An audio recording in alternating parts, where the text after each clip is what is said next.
Indonesia saja nggak apa-apa gitu ya. Harus direkam ya Han? Atau gimana Han? Nggak usah. Halo? Aku tuh, Pak. Hah? Direkam aja ya udahlah. Nah, kemudian nanti ada keywordnya gitu ya. Nah, kalian mulai dengan introduction gitu ya. Mulai dengan introduction, eh, pendahuluan gitu ya. Kemudian kalian nanti ceritakan saja. Kemudian di situ nanti kalian tuliskan teori-teori dan contoh soal gitu ya, yang terkait dengan grup permutasi itu gitu ya. Nah, nanti di eh, bagian akhir kalian bisa berikan semacam kesimpulan gitu ya. Bahasanya adalah kesimpulan gitu ya. Nah, kemudian bagian kesimpulan ya. Kemudian nanti di bagian akhir kalian juga cantumkan referensi yang digunakan. Baik artikel, baik buku ya, buku edisi 2 edisi 3 Hersten itu atau buku-buku lain kan juga pernah saya kasih ya buku yang selain Hersten itu ya, seperti itu. Nah, kalau kalian sudah apa memiliki kemampuan menulis menggunakan latex untuk format artikel silakan dituliskan menggunakan latex. Tapi kalau belum juga nggak masalah pakai format Word juga nggak apa-apa gitu. Ya, ada pertanyaan dulu terkait tugas ini. Nanti kita eh, presentasi ya. Jadi mulai sekarang sudah harus disusun pertemuan ketujuh ini kan sekarang pekan kelima ya, pekan keenam, pekan ketujuh berarti kan tanggal 16 dan tanggal 18 ini ya. 16 dan 18 kalian sudah mulai presentasi gitu. Ini materinya sebetulnya tidak terlalu susah gitu ya. Jadi itu menulis menulis contoh grup saja gitu ya. Tetapi apa elemennya berupa fungsi gitu ya. Nah, nanti konsekuensi apa yang didapat dari mendefinisikan grup permutasi tersebut atau grup simetri itu ya kalian pelajari gitu dan nanti dipresentasikan. Ada pertanyaan dulu terkait ini?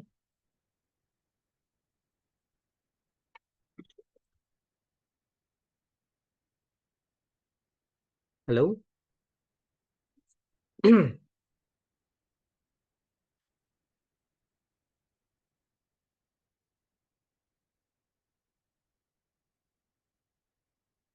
Ada pertanyaan Han?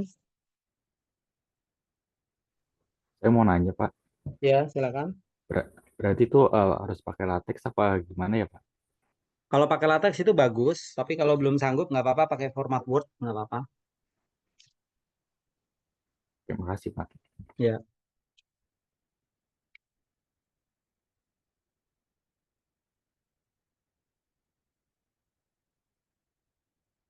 udah lagi. Formatnya disepakati aja ya, yang saya kirimkan di sini, yang tadi ini barusan ini cuma contoh aja gitu ya. Contoh Pak harus sama atau beda-beda. Ya kalau kalian bisa samakan formatnya bagus gitu ya. Tapi prinsip formatnya adalah ada judul, ada penulisnya kalian gitu ya. Kemudian ada institusi asalnya ya, program studi matematika, emailnya juga email kalian gitu ya. Seperti itu kira-kira ya.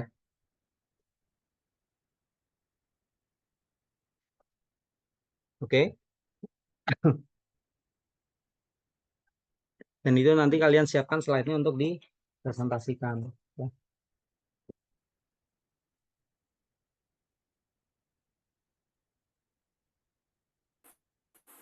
Maaf Pak, saya mau tanya Pak.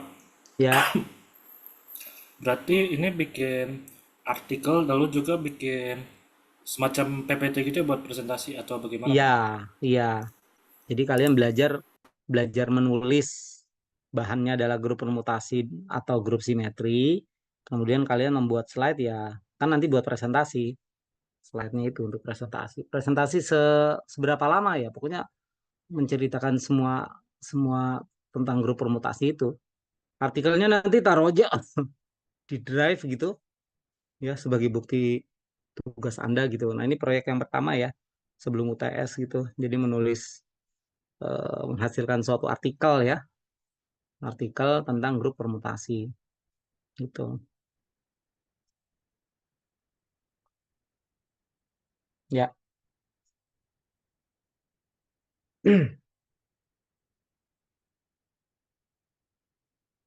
Oke ya, nanti grup yang maju gimana, kelompok yang maju yang mana ya nanti dipilih aja secara acak gitu. ya. Mudah-mudahan ketika terpilih kalian memang sudah ada artikelnya dan sudah slide-nya juga sudah disiapkan gitu ya. Oke. Baik, kita masuk ke ini ya, materi ya. Jadi kalau melihat apa namanya, paparan dari Pak Rido ya, ini polanya ya sama nggak sama dengan yang kelas apa yang satunya gitu ya, tapi nggak apa-apa ya. Ini beliau sudah menyampaikan cukup jauh ya, sudah sampai relasi ekivalen gitu ya. Nah, eh, kalau melihat struktur materinya ya, struktur materi kan di sini ada yang namanya subgrup ya, ada yang namanya koset, kemudian subgrup normal, kemudian grup pembagi gitu ya, kemudian nanti ada homomorfisme antara dua grup ya, jadi pemetaan pada grup gitu ya. Nah, eh,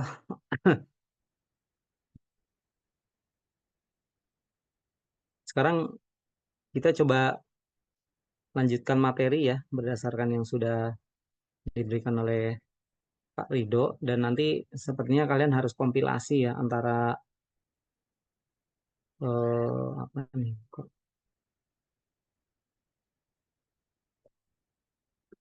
nah,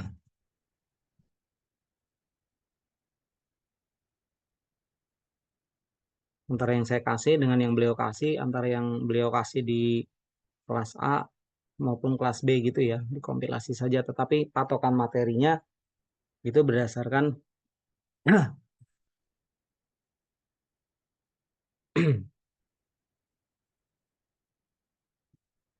RPS yang ada gitu ya. Oke.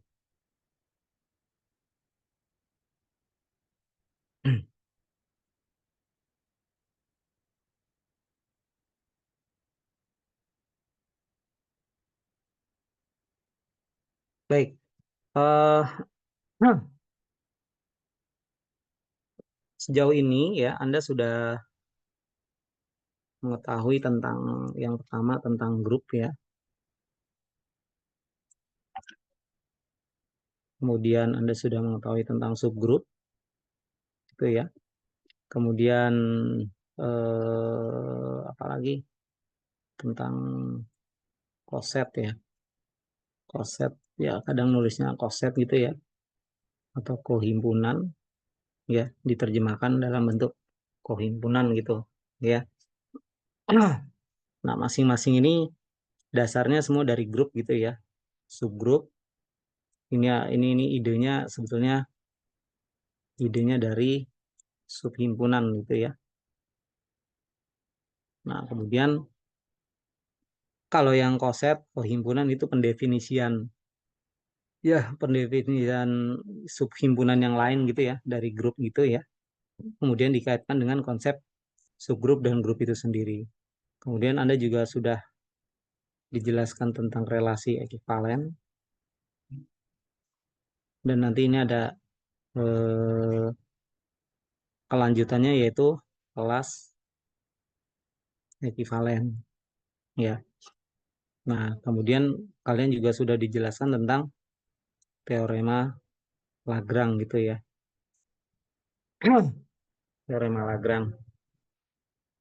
Kemudian eh, di situ juga sudah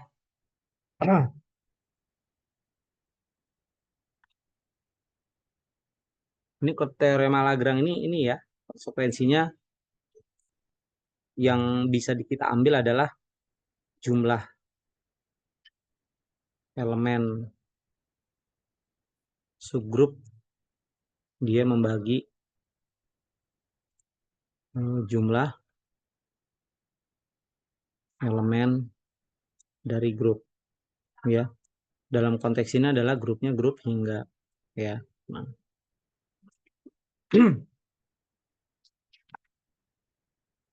Kemudian beberapa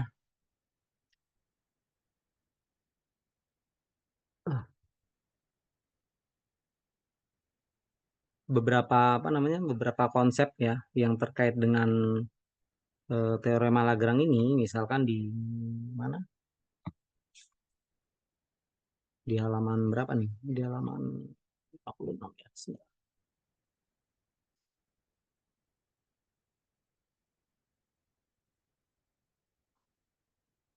Ini ya, 56 ini nanti ada beberapa definisi kecil ya, definisi tentang order, kemudian G hingga, maka order A membagi order G ini tidak saya jelaskan secara detail gitu ya, tapi dalam catatan Pak Ridho itu sudah diberikan juga gitu ya. Nah, eh, saya saya gunakan pendekatan untuk ini ya, apa namanya, di buku 2 ya, tentang counting principle ya, tentang counting principle yang nanti kita akan gunakan untuk eh, mendapatkan yang namanya grup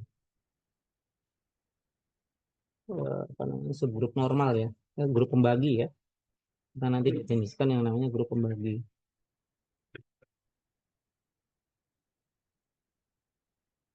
Tapi sebelumnya kita juga definisikan tentang subgrup normal ya.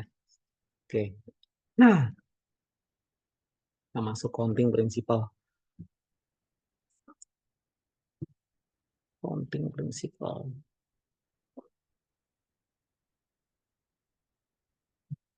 Ya, ini lihat buku 2.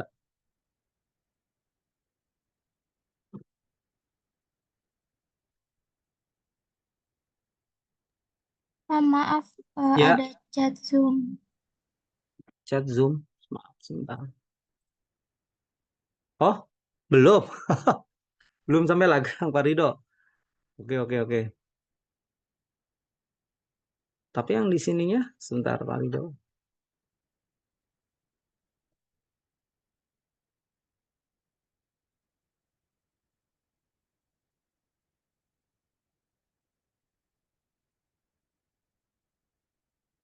Oh, Lagrange belum. Oh,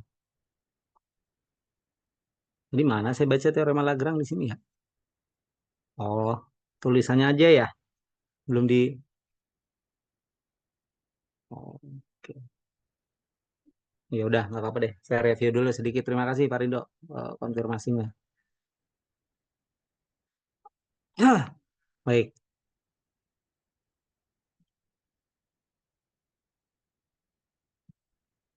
Oke, untuk teorema Lagrange ya, kita masuk.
Oke ya, jadi judul besar kita sekarang kita coba lihat dengan teorema Lagrange ya.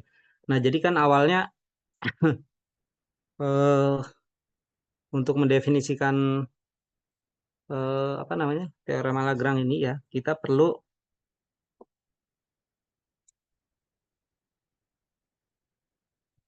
tentang koset ya, tentang koset ya.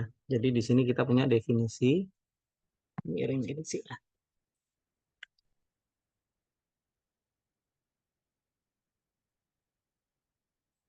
Kita punya definisi bahwa jika jika H ini adalah suatu subgrup ya, suatu subgrup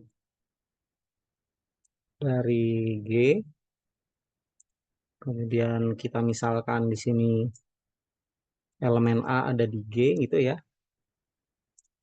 maka kita definisikan bentuk HA ini ya, yaitu isinya adalah HA untuk semua H di H besar gitu ya. Maka HA ini disebut sebagai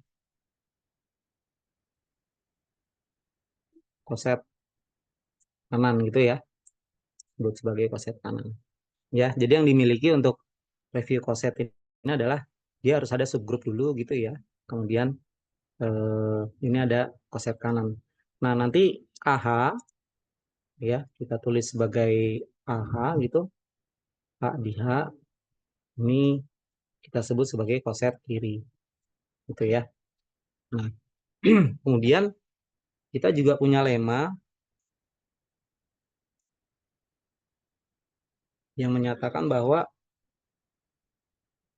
untuk setiap semua elemen ya, semua elemen di G ya, maka bentuk HA ini itu adalah semua elemen di G dengan syarat A kongruen X modulo H ya, A kongruen X modulo H. Nah ingat di sini A kongruen X modulo H itu jika dan hanya jika AX inverse elemen di H gitu ya. Ini hanya subgroup ya, subgroup dari G ya. Nah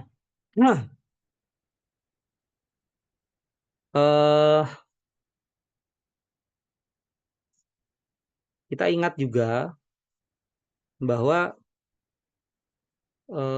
notasi ini ya, ini adalah kelas ekivalen ya, kelas ekivalen dari A itu. Kemudian HA pun ini juga merupakan kelas ekivalen ya, merupakan kelas ekivalen dari A di G gitu ya. Nah kemudian kita coba kita juga punya teorema ya, teorema di sini yang menyatakan, saya tulis lagi teoremanya ya, tentang dekomposisi. Tentang dekomposisi, ingat gitu ya, ingat teorema ini, bahwa ketika kelas-kelas ekivalen ya, kelas-kelas ekivalen dari suatu relasi ekivalen ya, relasi ekivalen pada A gitu ya, dia memberikan suatu dekomposisi ya, dekomposisi dari A ya, sebagai gabungan subhimpunan yang mutually disjoint ya, mutually disjoint ya.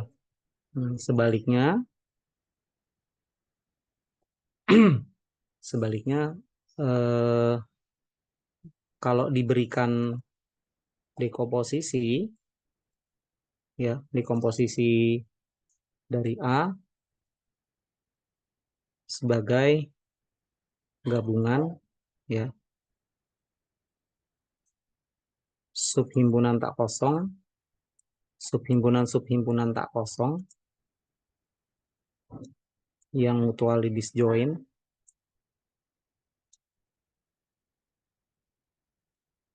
ya, yang mutually disjoint, maka dapat didefinisikan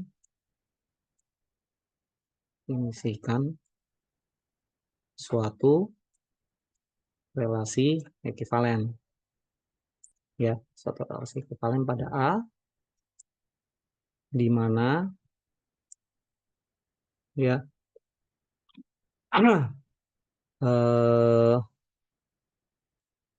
subhim ya, subhimpunan tak kosong tersebut dia merupakan kelas ekivalen ya. Nah, kalau yang pertama itu kita punya relasi ekivalen ya. Kemudian kita punya kelas ekivalen. Kelas ekivalen ini nanti akan mutually disjoint ya, mutually disjoint. Kemudian nanti gabungannya dia membentuk A gitu ya. Gabungannya membentuk A. Nah, dan di sini kalau ini sebagai himpunan A gitu ya, dari relasi ekivalen kita dapat himpunan A ini menjadi gabungan sub-sub himpunan yang dia mutually disjoint, tak kosong ya semuanya. Nah, tapi kalau yang bawah itu saya punya pembelahan gitu ya, dekomposisi gitu ya. Sebagai A, semuanya mutually disjoint, jadi A di dekomposisi ya, komposisi, maka kita akan kelas didapat apa relasi ekivalen gitu ya. Dekomposisi sebagai sub himpunan mutually disjoint ya. Ya, maka didapat relasi ekivalen. Jadi kalau yang atas relasi dulu dapat dekomposisinya, kalau yang bawah dekomposisi dulu baru didefinisikan relasi ekivalen ya. Nah, kaitannya apa dengan koset yang tadi gitu ya. Kaitannya apa dengan koset ini ya. Nah, eh, teorema itu menyatakan teorema tersebut ya, itu kita bisa katakan ya kelas ekivalen, kelas ekivalen gitu ya, itu memberikan dekomposisi ya, dekomposisi. Jadi dia disusun ulang gitu ya, himpunannya disusun ulang gitu ya, dari G menjadi apa subhimpunan disjoint gitu ya. Nah, berarti di sini ya konsekuensinya ya ini si kelas ekivalen ini ya, ini apa namanya ya, bukan setara ya, benar ya setara ya,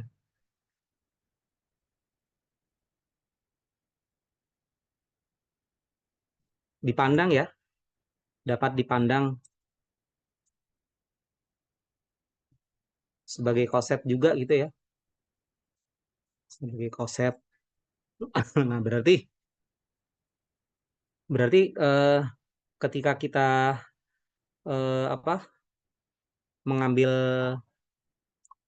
sebarang dua koset kanan gitu ya, dua koset kanan dari H di G ya, maka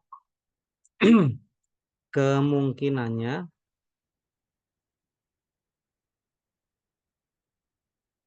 ya, jika diambil ya, maka kemungkinannya yang pertama dua koset tersebut identik ya, istilahnya identik atau sama. Atau yang kedua ya, dua koset tersebut tidak memiliki elemen yang sama, ya, elemen yang sama. Nah, gitu ya. Kan ilustrasinya kalau Anda punya ini, gitu ya. Ini semuanya disjoin ya. Anda ambil 2 gitu ya, saya sebut di sini 0 gitu ya, misalkan 1 dan seterusnya ya. Saya ambil ya yang 0 pakai huruf ya. Huruf A gitu ya. B. Jadi kemungkinan pertama A sama dengan B. Atau kemungkinan kedua A tidak sama dengan B. Nah, kemungkinan tidak sama dengan B itu artinya A iris B-nya ini harus himpunan kosong. Gitu ya. Ini kemungkinannya diambil 2 koset sebarang. Ya. Nah,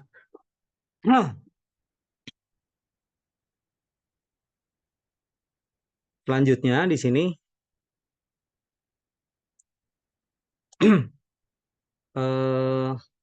kita klaim gitu ya, akan diklaim bahwa di antara 2 koset ya, di antara 2 koset sebutlah HA dan HB gitu ya, HA dan HB, dari H di G terdapat korespondensi satu-satu ya, korespondensi satu-satu, atau ada pemetaan bijektif ya, pemetaan bijektif. Ya, sebutlah gitu ya, sebutlah untuk sebarang elemen ya, sebutlah untuk sebarang elemen apa, HA di HA, ini elemen ya, ini elemen, ini kosetnya gitu ya, ini koset kanan, ini himpunan ya, elemen, ini koset kanan, dengan H-nya di H gitu ya, ini dia berasosiasi ya, atau berhubungan dengan elemen HB di HB. Itu konsekuensi korespondensi satu-satu. Itu ya. Nah, dari sini kalau ini terjadi ya, maka pemetaan seperti ini ya, kalau kita mendefinisikannya ya, pemetaan seperti ini adalah pada gitu ya, pemetaan pada. Jadi setiap elemen yang ada di HA gitu ya, sebarang dia berasosiasi atau berhubungan dengan elemen HB di H kecil B di koset kanan H besar B gitu ya. Nah, sekarang bagaimana tentang korespondensi satu-satunya ya? Korespondensi satu-satu ya, untuk bukti korespondensi satu-satu, korespondensi satu-satu. Ingat ya, kalau korespondensi satu-satu pembuktiannya bagaimana gitu ya. Kan kalau kita punya apa di sini, sebutlah H1B sama dengan H2B gitu ya. Ini adalah 2 elemen yang sama di HB gitu ya. Dengan H1, H2 di H ya. Nah, akan tetapi dengan hukum pembatalan ya, hukum pembatalan, cancellation law. Kan kita punya begini ya, H1B sama dengan H2B gitu ya. Nah, kemudian ini kalau kita apa namanya, B itu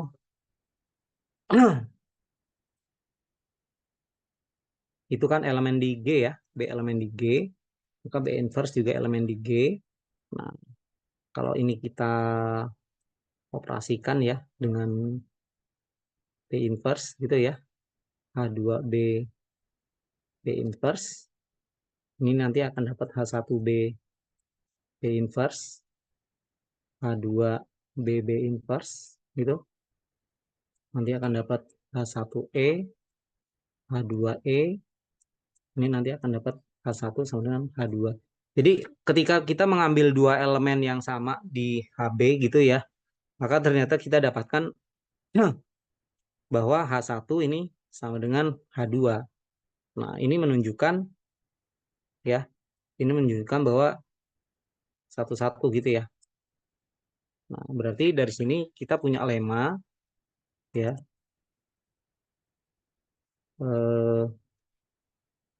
terbukti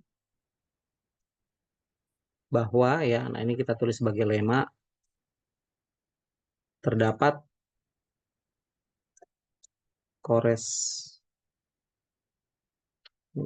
korespondensi satu-satu ya antara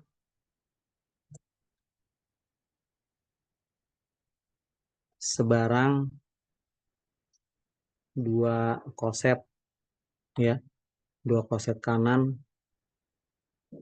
dari H di G gitu ya, kita sudah buktikan gitu.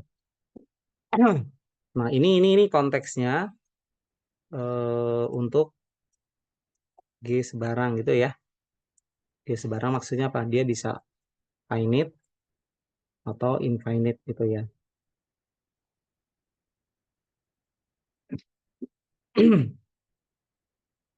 Nah, eh,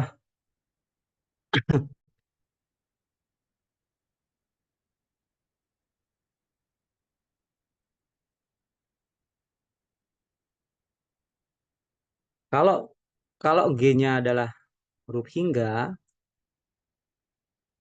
ya, jika G adalah grup hingga ya,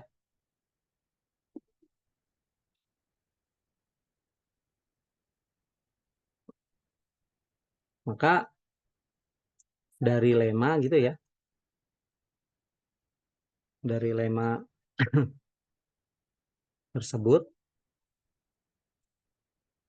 kan berarti apa? Dua koset berkorespondensi satu ya, berkorespondensi satu-satu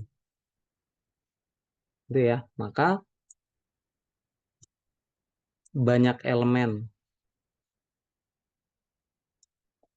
di dua koset kanan tersebut ya, kanan tersebut akan sama jumlahnya gitu ya, sama jumlahnya. Ya, kita coba lihat kasus gitu ya. Kasus misalkan kalau H itu kan bisa ditulis sebagai koset kanan gitu ya. Tapi kita pilih E-nya adalah identitas di G gitu ya. Gitu ya. H sama dengan HE gitu.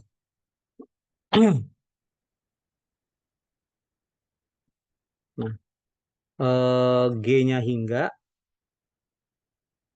maka orde dari H-nya ini juga hingga. Berarti artinya apa? Semua koset kanan di G itu memiliki orde yang sama gitu ya. dengan H ya. Kan setiap koset kanan dia berkorespondensi satu-satu.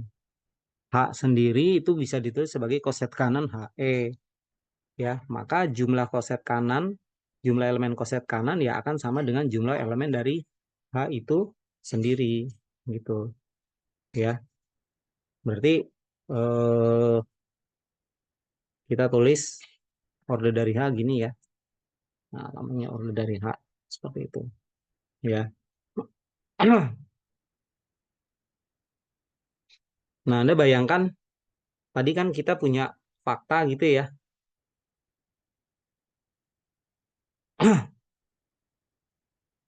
Misalkan G grup hingga gitu. Misalkan G grup hingga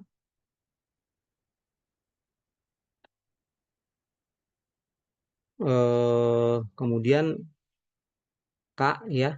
Ini banyaknya koset kanan ya berbeda di G gitu ya. Koset kanan berbeda dari H ya, dari H di G. Ya dalam hal ini H pun juga hingga gitu ya. Juga hingga. Atau order H-nya ini delta hingga gitu ya. Kemudian kita juga punya fakta lagi bahwa dari lema gitu ya, sebarang dua koset ya, sebarang dua koset dari H di G itu kemungkinannya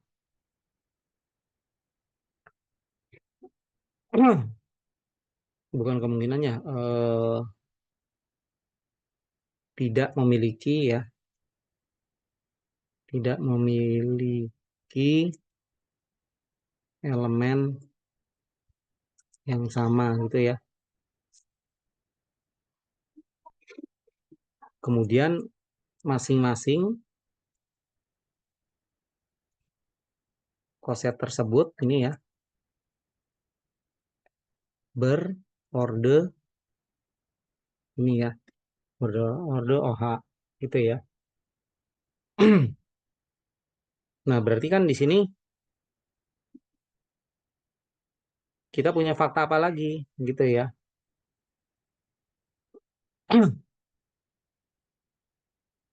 Untuk sebarang A, elemen A di G ya, elemen A di G ya, bersesuaian dengan ini ya. Dia termuat di HA ya. Untuk sebarang elemen A di sebentar bahasanya gini ya, untuk sebarang elemen A di G.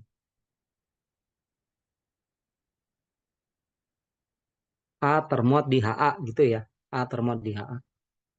Ya. Kalau B di G ya, B termuat di HB gitu ya, enggak di HA.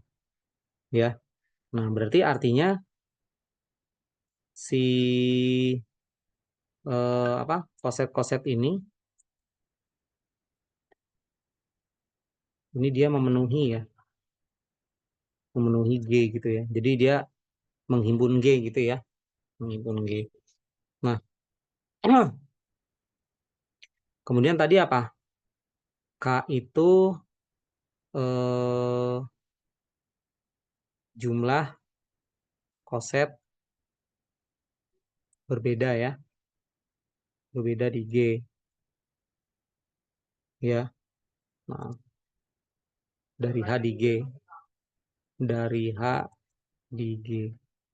Nah, maka kita punya K kali order H ini itu akan sama dengan order dari G gitu ya.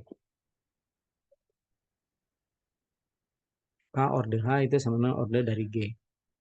Nah, ini artinya apa nih? berarti ya. Orde H membagi orde G gitu ya. Jadi kalau Anda nanti mau menentukan apa namanya? Subgrup ya, subgrup dari grup G, maka pasti grup G-nya grup hingga ya, maka si orde dari H-nya ya, bilangan dari elemen H-nya itu angkanya harus membagi dari orde G. Kalau grupnya 6 gitu ya, maka H yang mungkin itu 1, 2, 3, 6.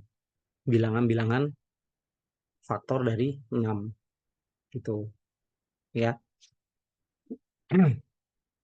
Nah, ini kalau ditulis sebagai teorema ya.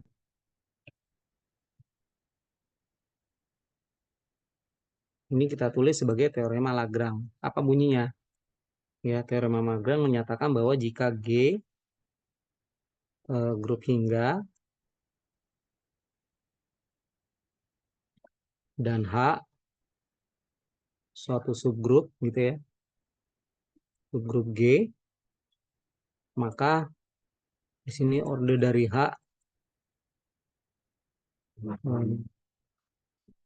apa adalah pembagi ya, pembagi dari orde G. Nah, ini yang disebut sebagai teorema Lagrange gitu ya. Anda bisa eksplorasi gitu ya, eksplorasinya begini terhadap grup yang pertama G isinya misalkan A, B, C, D dengan syarat A, D, min B, C tak 0 gitu ya. A, B, C, D elemen Z2 gitu misal ya. Ini terhadap perkalian matriks. Nah, kalian tentukan semua H di G ya. Maka orde dari H itu pasti akan membagi orde dari G gitu ya. Nah, eksplorasi yang kedua misalkan G-nya isinya adalah yang gampang aja gitu ya, min 1, 1, I, min I gitu ya, terhadap perkalian ya, dengan syarat I kuadrat sama dengan min 1 gitu ya. Nanti eh, semua H ya, semua subgrup G akan memenuhi ya orde dari H membagi orde dari G. Kalau 4 biji ini kan kita sudah tahu ya. Yang nomor 2 ini yang subgrupnya itu min 1, 1. Ya, nah kalau ini cuma ada 2, cuma ada non trivialnya cuma 1 ya, min 1, 1. Tapi kalau yang G ini dia ada beberapa nih, ada yang 2, ada yang 3 gitu ya. Jadi tergantung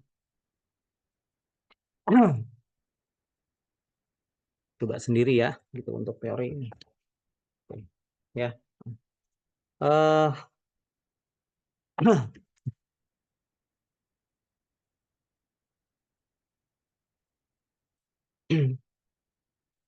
terkait dengan ini, terkait dengan teorema Lagrange ini ya, kita juga harus mendefinisikan ya, mendefinisikan suatu konsep yang namanya indeks ya. Definisikan ya, indeks.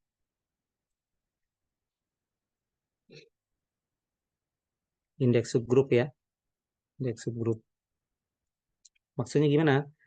Jadi kalau kita punya H ini adalah suatu subgrup dari G itu, maka indeks dari H ya di G ini adalah ya banyaknya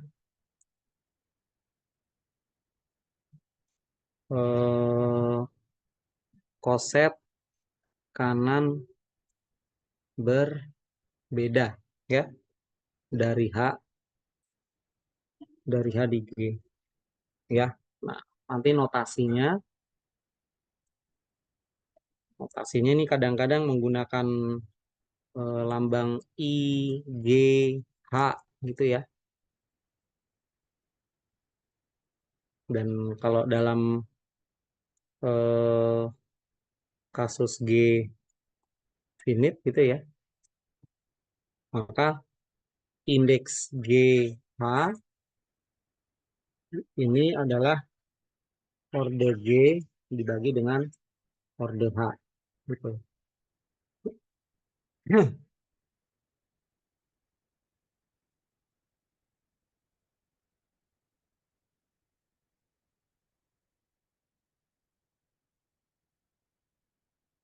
Ya, ini ada kaitannya dengan teorema Lagrange ya.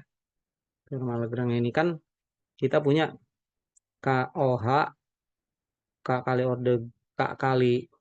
orde H itu sama dengan orde G gitu ya. Nah, maka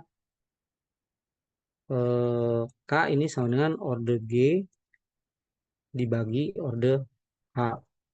Nah, ini nanti K adalah yang kita sebut sebagai indeks ya dari H di G. K adalah banyak koset kanan berbeda. Itu ya. Ya, ketika apa namanya Anda melihat eh, konsep ini ya, yang paling mudah memang coba dicari contohnya gitu ya. Bisa eksplorasi dari sini gitu ya. Koset-koset kanan berbeda dari G, koset-koset berbeda dari yang nomor 2 itu seperti apa Anda uraikan ya. Mudah-mudahan terbayang ya. Mudah-mudahan terbayang ini nanti kalau misal Anda diberikan soal apa seperti ini gitu ya.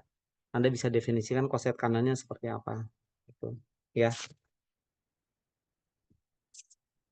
Oke, itu tentang teorema Lagrange ya. Nah, ini pendekatannya saya gunakan pakai yang ini ya, yang buku 2 ini ya.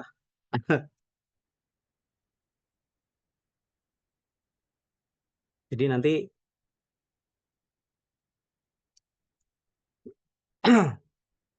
mendefinisikan buku 2-nya masuknya seperti itu ya. Tapi kalau di teorema Lagrange yang di sini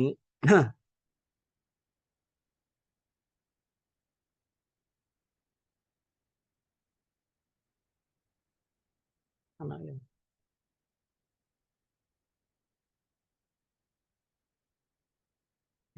Salah. Teorema Lagrange ini ya. Nah, ini teorema Lagrange-nya gitu ya. Sama gitu. eh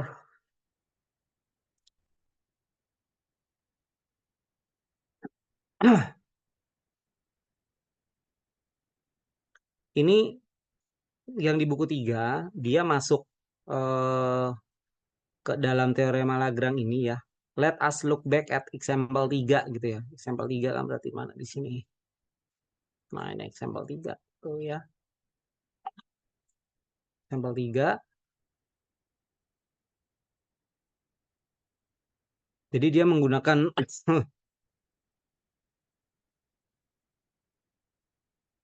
contoh contoh 3 ini ya untuk pembuktiannya menggunakan konsep relasi ekivalen di sini gitu ya. K-nya banyak kelas-kelas berbeda, sebutlah HA1 sampai HAK dari teorema 241 yang di atas nih, teorema 241 ini gitu ya. Maka G bisa ditulis sebagai ini dan irisannya ini. Nah, ini yang disebut sebagai mutually disjoint ya. HAJ iris HI itu sama dengan kosong jika I tidak sama dengan J, ini yang disebut mutually disjoint ya. Nah, ini cara pembuktiannya juga sedikit berbeda tuh ya.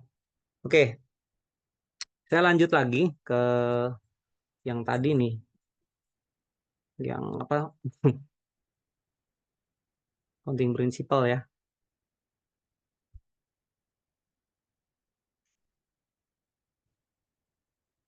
Kita akan lihat counting principle ini nanti konsekuensinya apa gitu ya. di buku apa edisi 2 edisi 3 tidak ada gitu ya. Nah, edisi 3. Nah, tapi ini penting nih disampaikan gitu ya. Oke, counting principle prinsipnya begini.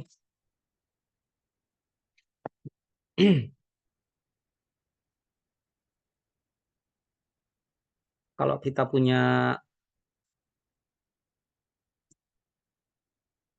sebutlah H gitu ya dan HK gitu ya. Ini adalah dua subgrup di G gitu ya. Kita misalkan HK. Nah, ini ya. Kalau tadi kan kenalnya koset gitu ya. Apa namanya? Subgrup dioperasikan dengan elemen di G. Nah, kalau ini ada dua subgrup, kita tulis seperti ini gitu ya. Nah, ini didefinisikan sebagai apa? Semua X di G dengan syarat bahwa X itu bisa ditulis sebagai perkalian elemen H kecil dikali K kecil gitu ya. Dengan H-nya di H dan K-nya di K gitu ya.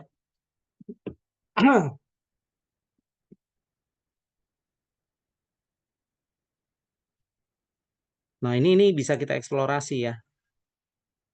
Eksplorasi menggunakan contoh grup ya. Contoh grup. Nah, contoh grupnya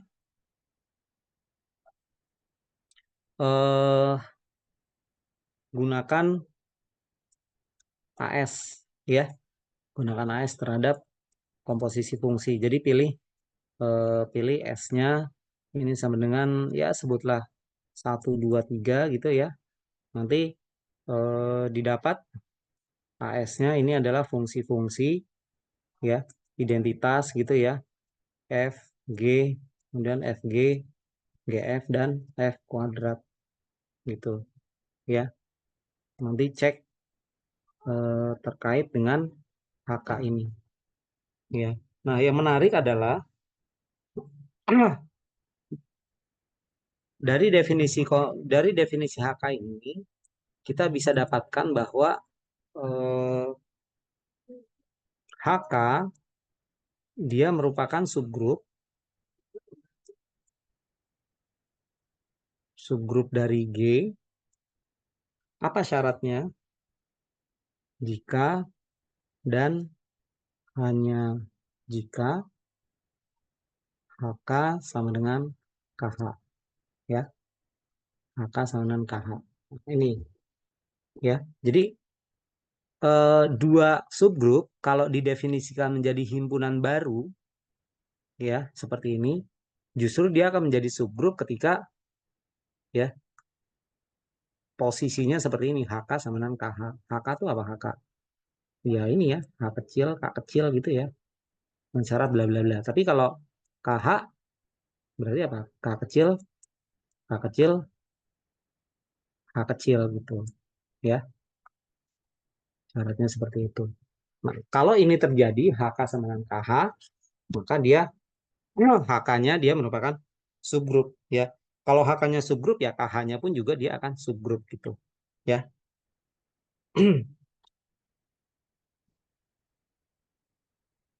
Nah,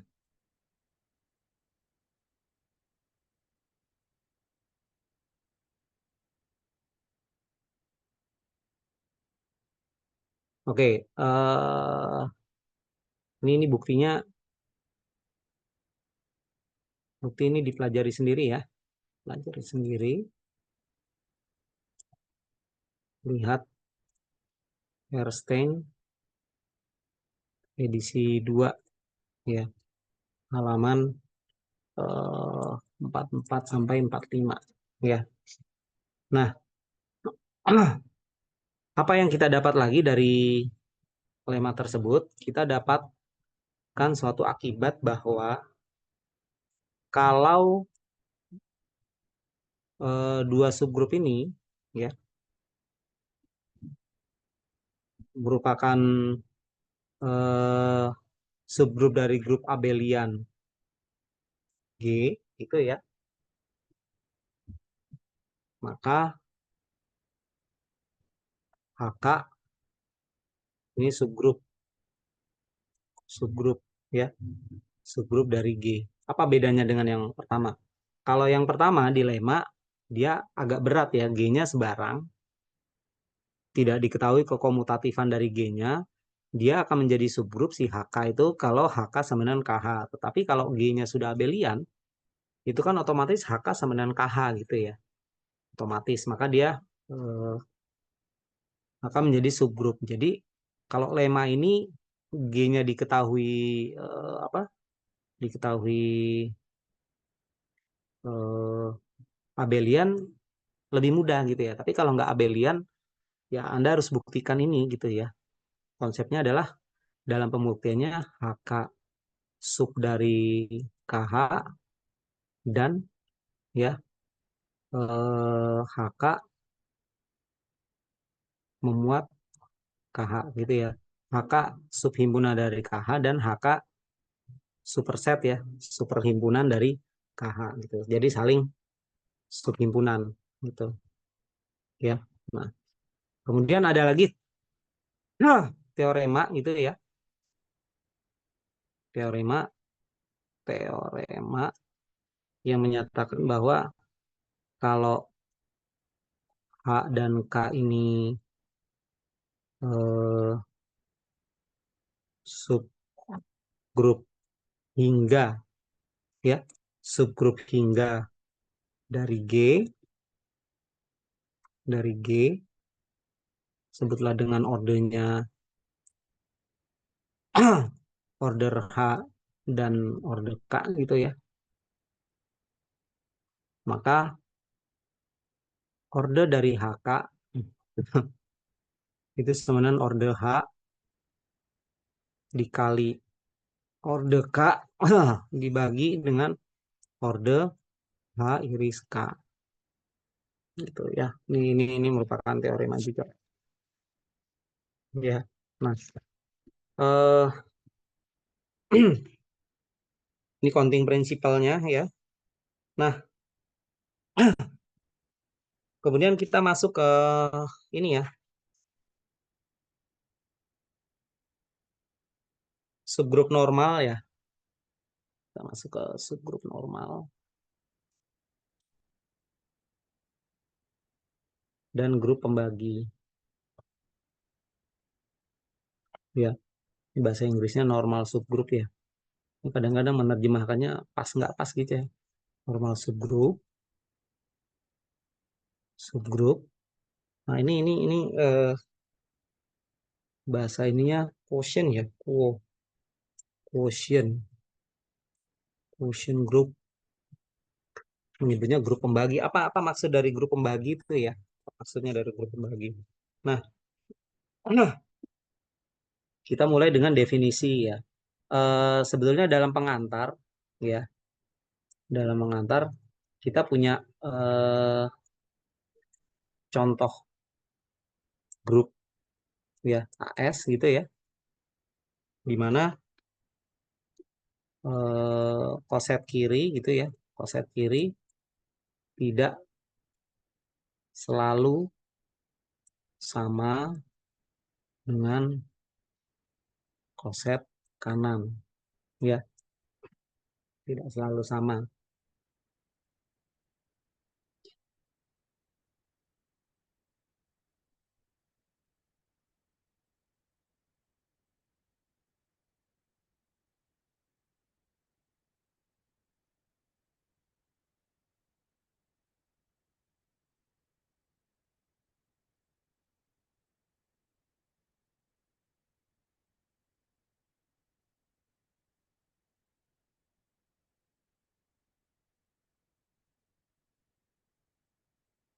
Sorry, malah sama ya, koset kiri nih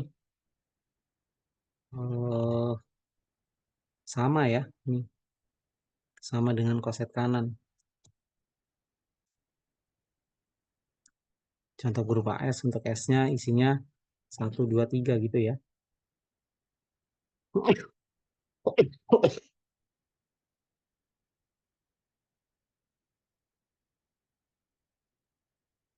Tetapi untuk ya untuk suatu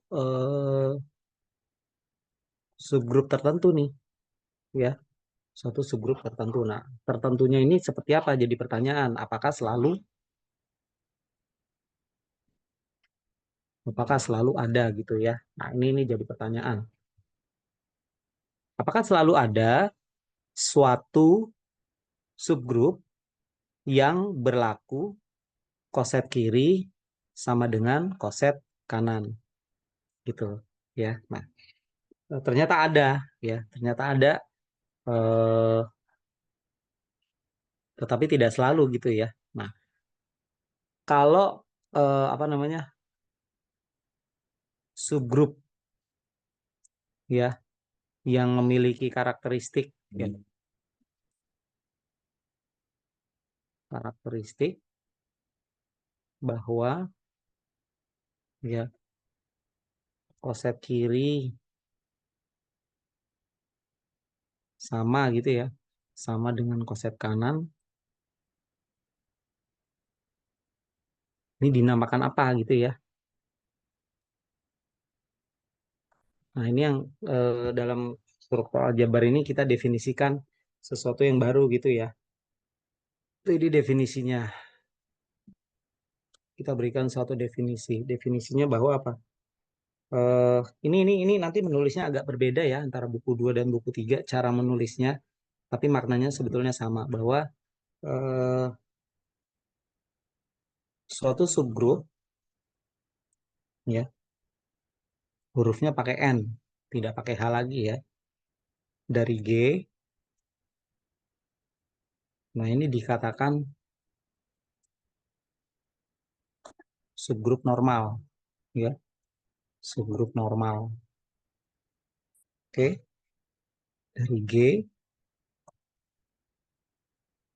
jika, nah ini perhatikan syaratnya ya, jika untuk setiap elemen G kecil di G ya dan N kecil di N besar, maka G, N, G inverse ada di N. Gitu ya. Nah, ini definisinya. Terus secara ekivalen bahwa apa? Eh,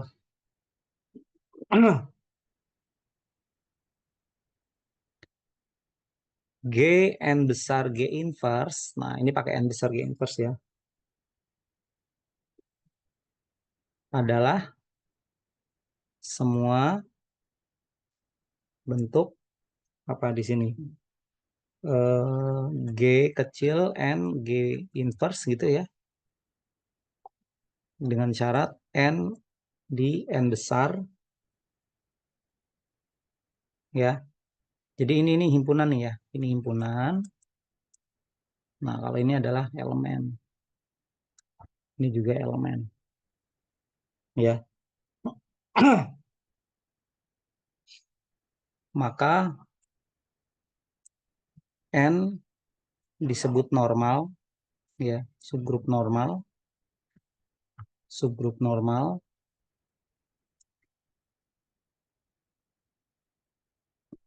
dari G, subgrup normal dari G jika di sini dan hanya jika. Kalau yang atas definisinya cuma jika ya. Kalau ini definisinya jika dan hanya jika. Ya, jika dan hanya jika G N besar G inverse gitu ya. Ini sub dari N ya untuk setiap G kecil di G gitu.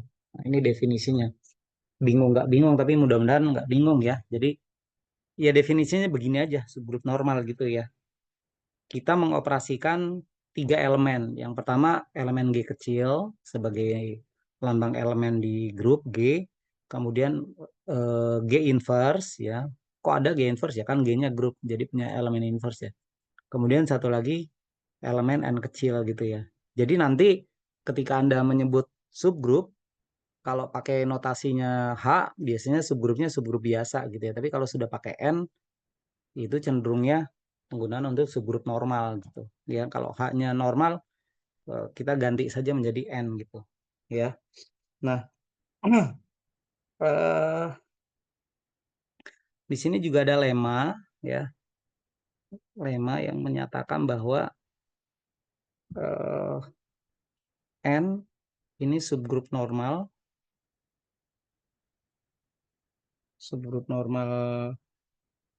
dari G nih di sini jika dan hanya jika ya, jika dan hanya jika. Nah, kalau jika dan hanya jika berarti nanti kegunaannya untuk pembuktian gitu ya. Jika dan hanya jika apa? G N besar G inverse ini sama dengan N ya.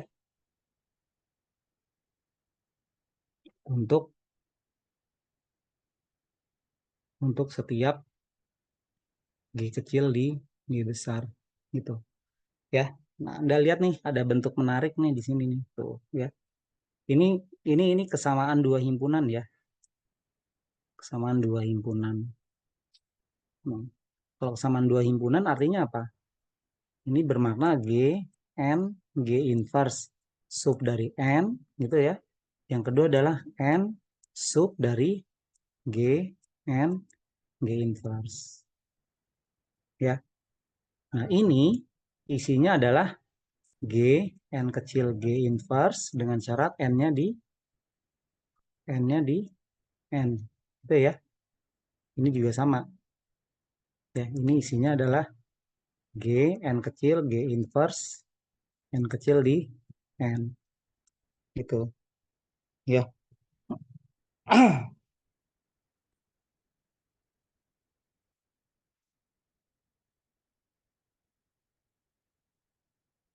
Nah, tetapi catatan ya, catatan di sini bahwa apa? Eh,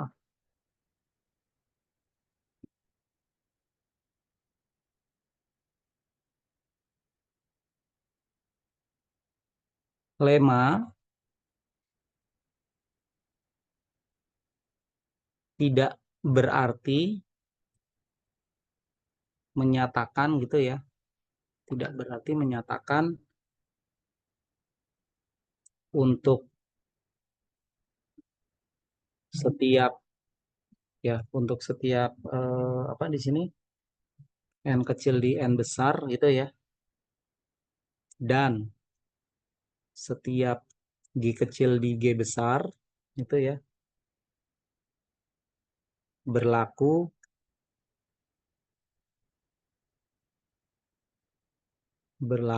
g n g inverse itu sama dengan n gitu ya, tidak berarti menyatakan gitu ya.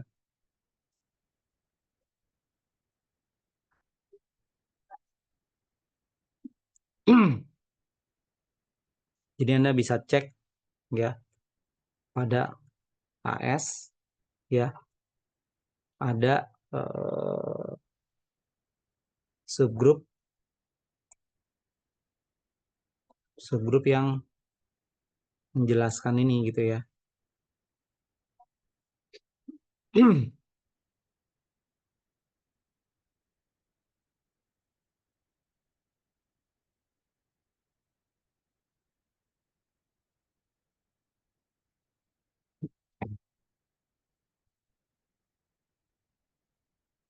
Jadi S-nya isinya adalah 1, 2, 3. Kemudian Anda pilih N-nya itu adalah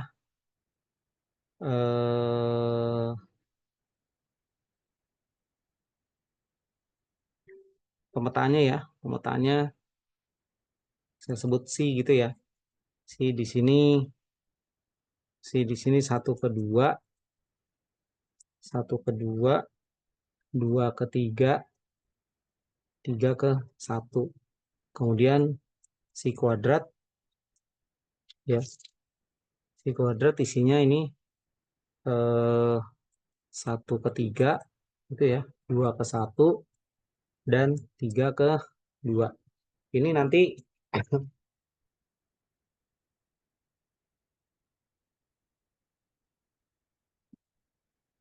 ya kita bentuk n-nya, isinya adalah i, maksudnya i ya, i, psi dan psi kuadrat ini. Nanti dicek ya, dicek ini ya, ini dia tidak berlaku gitu ya. Nah,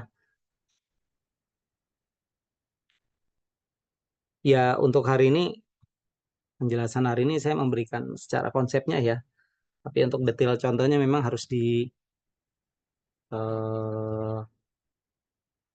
Anda turunkan coba ya ini ya. Nanti di luar kelas Anda belajar mandiri gitu, coba diturunkan benar nggak seperti ini gitu ya. Nah, kemudian ada lemma lagi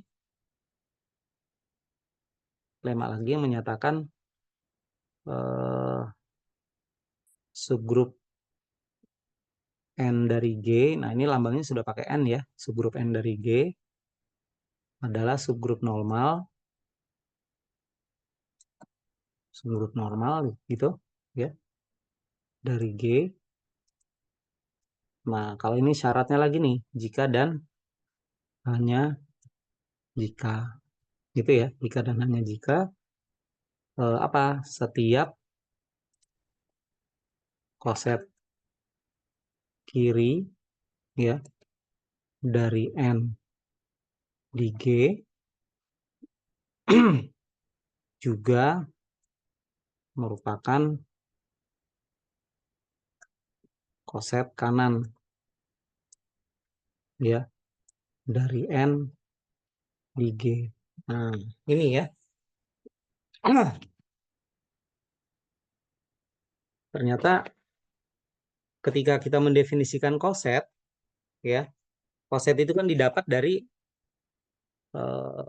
koset ya. Mendapatkan koset itu kan yang kita perlukan G-nya grup, H-nya subgrup gitu ya. Kemudian HA ini koset kanan,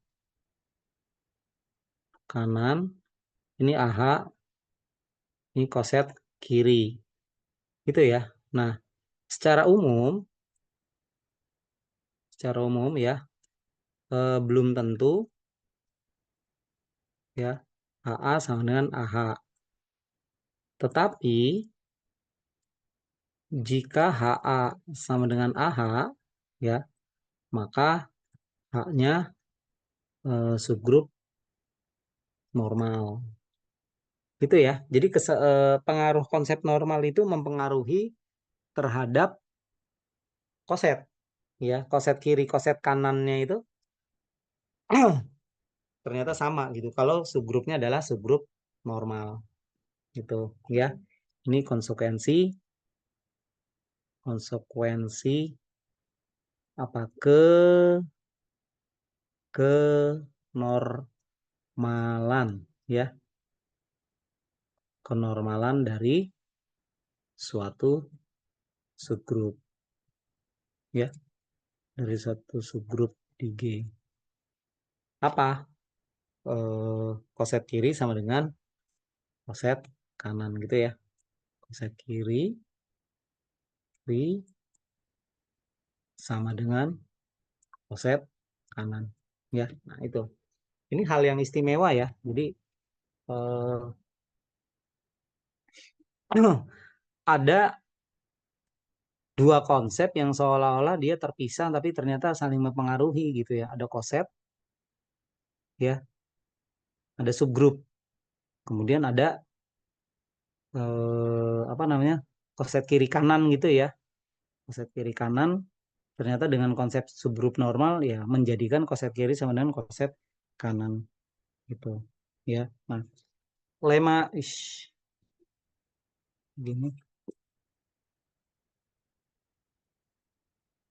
Nah, lemma berikutnya ini juga tidak kalah istimewa. Apa? Ya, menyatakan bahwa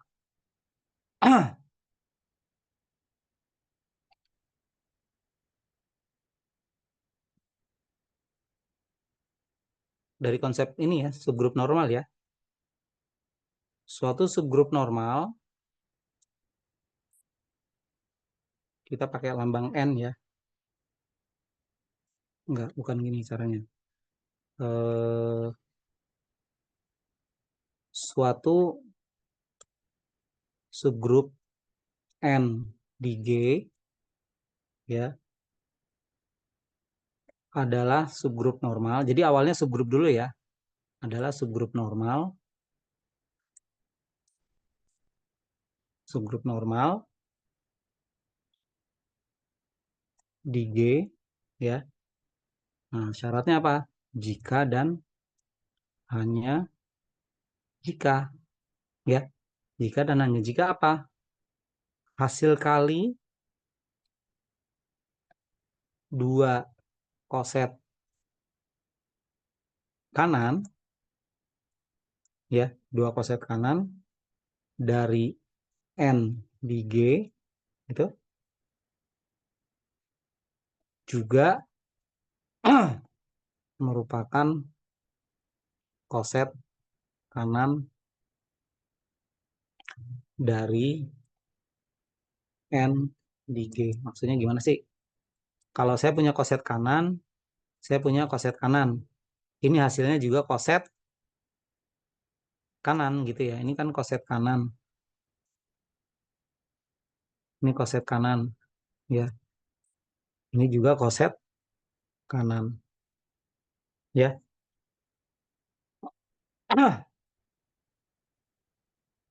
Nah, ini nanti didefinisikan sebagai ini gitu ya.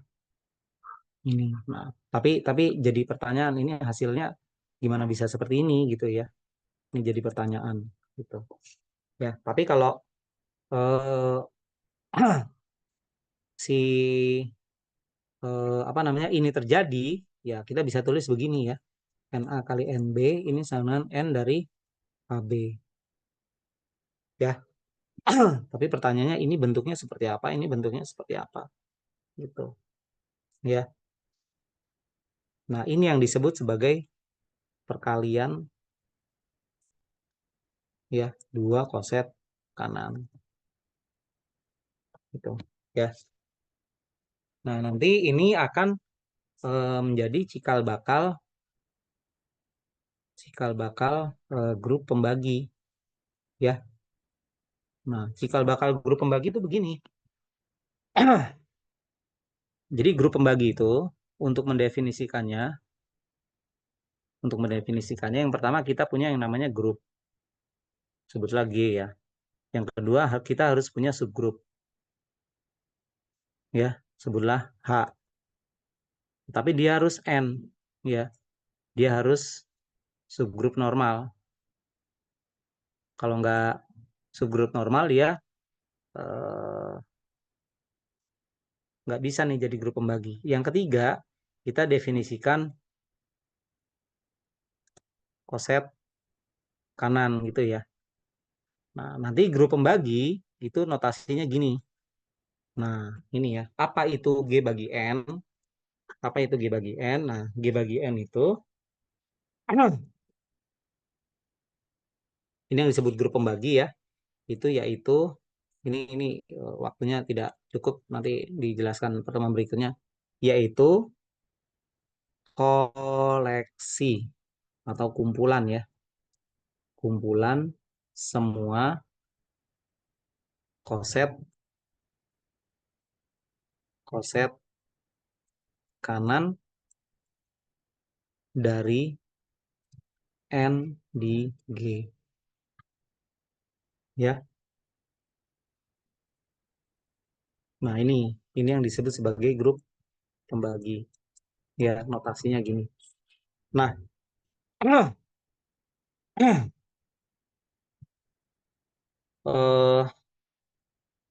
berarti nanti untuk grup pembagi ini kita harus buktikan yang pertama apakah dia tertutup gitu ya. Yang kedua apakah dia asosiatif. Kemudian identitasnya apa gitu ya ini. Yang keempat bentuk inverse-nya ini apa gitu ya. Nah, ini ya. Ini nanti penting untuk didefinisikan gitu ya, subgrup grup pembagi ini gitu ya. Tetapi eh,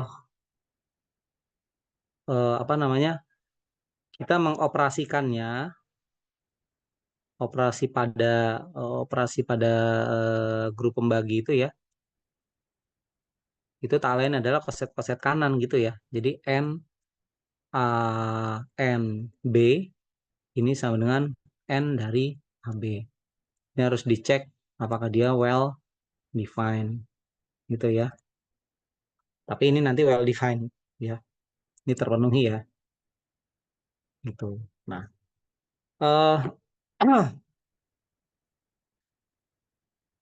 dari sini sebetulnya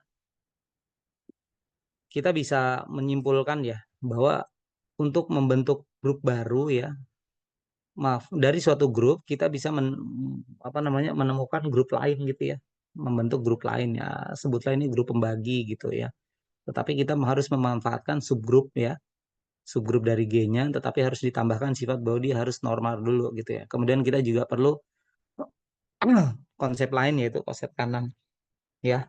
Nah, eh, Anda bisa bandingkan konsep ini ya, yang saya sampaikan ini nanti dengan yang ada di apa namanya,